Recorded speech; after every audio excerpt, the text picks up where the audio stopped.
ሰላም ወዳጆቻችን ማንቸስተር ዩናይትድ በመጨረሻም ወደ ድል ተመልሷል። አስደናቂ የሆነ ፐርፎርማንስን አሳይተዋል። ነገር ግን በዛ ጨዋታ ላይ ያየናቸውን ነጥቦች እናነሳለን። ከቸልሲ ጋር እኩል በ25 ነጥብ በስድስተኛ ደረጃ ሰንጠረዡ ላይ ይገኛሉ። ዩናይትዶች ቀጣይ ጨዋታዎች ይጠብቋቸዋል። ነገር ግን አስፈላጊ የሆነውን የወልቭስ የሞሊኒክስ አስፈላጊ የሆነውን 3 ነጥብ አሳክተዋል። ታዲያ በዛ ጨዋታ ላይ የሚነሱ ነጥቦች አሉ። ዩናይትድ በዘንድሮ የእንግሊዝ ፕሪሚየር ሊግ በ15 ጨዋታዎች 25 ነጥቦችን ሰብስቦ 7ቱን አሸንፎ 4ቱን ወጥቶ በአራት ጨዋታ ተሸንፎ በደረጃ ሰንጠረዡ ላይ 6ኛ ይገኛል። የዘንድሮ እንግሊዝ ፕሪሚየር ሊግ ለሁሉም ቡድኖች እድልን መስጠት የሚችል ነው። ዩናይትድ ታዲያ ወደ አውሮፓ መድረክ የሚመለስበት ጊዜ አሁን ይሆን ብለን እንጠይቃለን። በአጠቃላይ ሩበን አሞሪም በማንቸስተር ዩናይትድ ቤት የመቆየት እድላቸውን አስፍተዋል ማለት የሚቻል ነው የሚሆነው።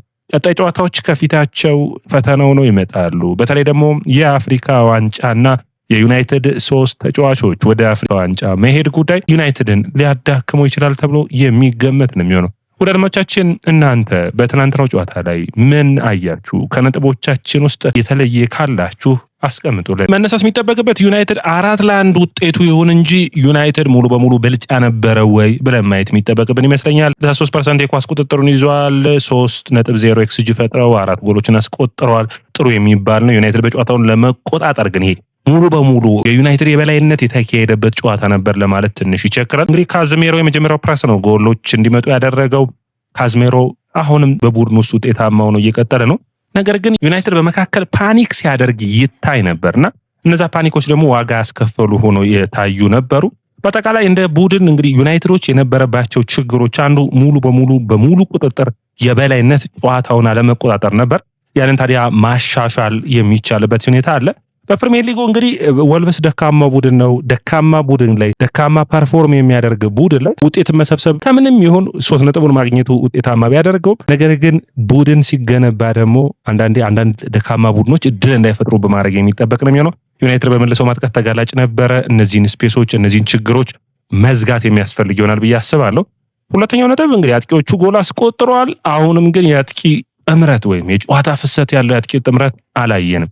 ይህም መሻሻል የሚጠበቅበት ይመስለኛል። በፊታቸው በርንማውዝን እያሉ ቀጣይ ተጠባቂ ጨዋታዎች ይኖሩባቸዋል። እነዛ ጨዋታዎች ላይ የተሻለ ፐርፎርም ለማድረግ የአጥቂዎች ጥምረት የሚያስፈልግ ነው የሚሆነው። ማውንት፣ ሚምቦሞ፣ ብሩኖ ፈርናንዴዝ ጎሎችን ቢያስቆጥሩም ብራሂም ሚምቦሞ ሴስኮ ያለ እንደሚጫወተው አይደለም። ትንሽ እዚህ ጋር መታሰብ የሚጠበቅበት ይሆናል።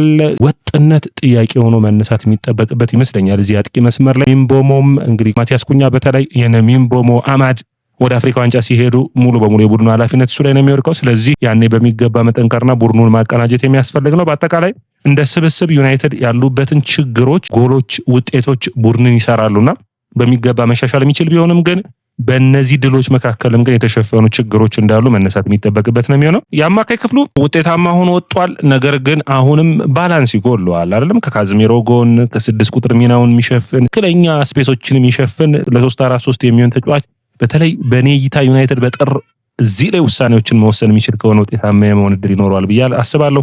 ሽፋን የሚሰጡ የአማካኝ ክፍሉ በብሩኖና በካዝሜሮ መካከል ያለው ልዩነት ሰፋ ብሎ ይታያል። ያ ለመልሶ ማጥቃት የተመቸው ሆኖ ይታያል። የሜኑ በተለይ ተቀይሮ ገብቶ ጥሩ ሩጫዎችን፣ ጥሩ ፍጥነቶችን፣ ጥሩ የኳስ የማስጣል ብቃቶችን አሳይቶናል። ነገር ግን ስፔሶችን በመሸፈን በኩል ሴኮኮን የታዳጊውን እድል መሰጠት ይጠበቅበት ነበር። አንዱ እንግዲህ የምናነሳው ነጥብ ዩናይትድ የፈርጊ ቤቢስ ልጆች መሆናቸው መረሳት የለበትም። ታዲያ ሼልሲ እዚህ ጋር መነሳት የሚጠበቅበት ነጥብ ነው። ደንማቻችን እድሎችን ሲፈጠር ሙከራዎችን ሲያደርግ እንደ ቡድን የዚህ ታዳጊ ሼልሲ እና ሴኮኔ እድሎችን መሰጠት ይጠበቅባቸዋል ብዬ አስባለሁና ለሼልሲ በተለይ 3-1 ሆኖ 4-1 ሆኖ ዩናይትድ ይህንን ተጫዋች ለመቀየርና የመጀመሪያ ዩናይትድ በታዳጊነቱ የተጫወተ ተጫዋቹ ነው በሩበን አሞሪም ስር የሚመዘገብበትን እድል አላደረጉትም። ሩበን አሞሪም በዩናይትድ ቤት 23 ቋሚ አስተላለፎችን ያለ አንድ የዩናይትድ አካዳሚ ተጫዋች ያደረጉ ናቸው።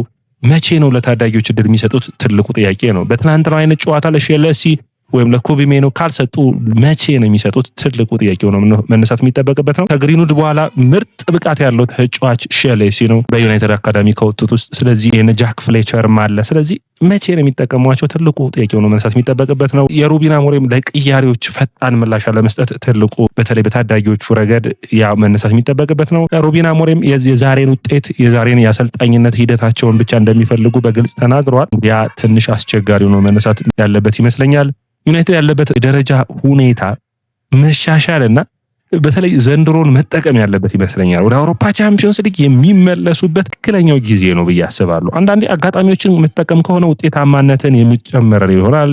በአውሮፓ መድረኮች ላይ የተሻለ የመሳተፍና አንዳንድ የውድድር ዓመታት የሚያመጡ ለምሳሌ ሊቨርፑል ደከም ባለበት ጊዜ ስታዩት ማለት ነው የእንግሊዝ ፕሪሚየር ሊግን፣ ሌሎችም ከዚህ በፊት ቶተናምም ደከም ብሏል። ስለዚህ የተሻለ እድሎችን መጠቀም የሚቻልበት ጊዜ ይመስለኛል እና ዩናይትድ ይህንን የዝውውር መስኮት የጥሩን በመጠቀም ዩናይትድ ወደ አውሮፓ መድረክ እንዲመለስ ማድረግ የሚጠበቅ ይመስለኛል። ያለበለዚያ ግን እንግዲህ ቡድኖች 1 ዓመት 2 ዓመት ሲሆን እየተረሳ ይመጣል የአውሮፓ ቻምፒዮንስ ሊግ ተሳትፎና አሳሳቢ የሚሆን ይመስለኛል። ዩናይትድ እንደ ስብስብ ጥሩ ስብስብ ነው ወይ ካላችሁኝ ጥራትን ያለው ነው። ነገር ግን የአፍሪካ ዋንጫ በሚመጡበት ቡድኑ በሚገባ የሚሳሳ ይሆናል።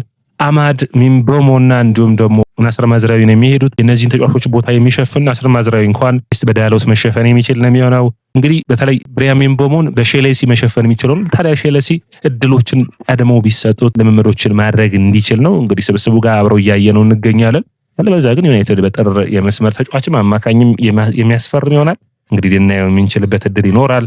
እንግዲህ እንደሚያነሱት አንዱ አይቬሪ ኮስትና የካሜሮን እንዲሁም የሞሮኮ ብሔራዊ ቡድን በቅድሚያ ቶሎ የሚሰናበቱ ከሆነ ዩናይትድ ተጫዋቾቹን መልሶ የሚያገኝ ይሆናል። ነገር ግን እንግዲህ የባለፉት ሳምንታቶች የኤቨርተንና የዌስትሃም ላይ የጣሏቸው ነጥቦች እነዛ 5 ነጥቦች ዩናይትድን በተሻለ ደረጃ ላይ በአውሮፓ መድረክ ላይ ብቻ ሳይሆን በእንግሊዝ ፕሪሚየር ሊግም ተፎካካሪ ሆኖ ልናየው የምንችልበት እድል ነበር። እነዛ አልሆኑም። ነገር ግን ሁሌም እግር ኳስ ደግሞ ከፊት ያለውን የሚመጣውን እያስተናገድክ የምትቀጥልበት ነውና ያንን በሚገባ መጠቀም ይቻል ይሆናል ብዬ አስባለሁ። እዚህ ጋር መነሳት የሚጠበቁት ነጥቦች ውስጥ 2-3 ነጥቦችን ልጨምር። አሁን ዩናይትድ ባለበት ወቅታዊ ብቃት ባለበት ፐርፎርማንስ በየሳምንቱ አንድ ጨዋታ እየተጫወተ በአውሮፓ መድረክ ላይ የመሳተፍ አቅም ይኖረዋል። ማውንት ይሄን ጉድለቶችን መሸፈን የሚያስችል ይሆናል። ማውንት፣ ኩኛ፣ ሴስኮ እንግዲህ ብሪያም ሚምቦሞ በሌለባቸው ጨዋታዎች ማለት ነው። ሼሌሲ አንዱ ሌላኛው ተመራጭ ነው የሚሆነው። ነገር ግን ያለባቸውን ጉድለቶች ደግሞ ማሻሻል የሚያስፈልግ ይመስለኛል። በተለይ ዩናይትድ አጣ ያሉበት ጨዋታዎች ጠንከር ያሉ ናቸው ከዚህ በኋላ። ምክንያቱም በርንማውዝ፣ አስቶን ቪላ፣ ኒውካስትልን ነው የሚገጥመው። 3 ጨዋታ ካለፈ በኋላ ወልቭስ ነው ድጋሚ የሚገጥመው። ስለዚህ ያድል ይኖራል። 3 ጨዋታዎች ግን ትንሽ ፈታኝ የሚሆኑ ናቸው። ወደ ቪላ ፓርክ፣ ኒውካስትልን በሜዳው ነው፣ በርንማውዝን በሜዳው ነው። ባለፉት እንግዲህ በሜዳው ባደረጋቸው ጨዋታዎች 2 ጨዋታዎች ነው ሽንፈትና አቻን ያጋጠሙ። ከሜዳ ውጭ ግን ዩናይትድ ባለፉት 5 ጨዋታዎች ሽንፈትን አላስተናገደም። ይህንን ብቃት ማስቀጠል ሩበን አሞሪም ያስፈልጋል ብዬ አስባለሁ። ወደ አድማጮቻችን ይህ ያያ ስፖርት ነው። ያያ ስፖርትን ላይክ፣ ሼር፣ ኮሜንት፣ ሰብስክራይብ ማድረጋችሁን አትርሱ።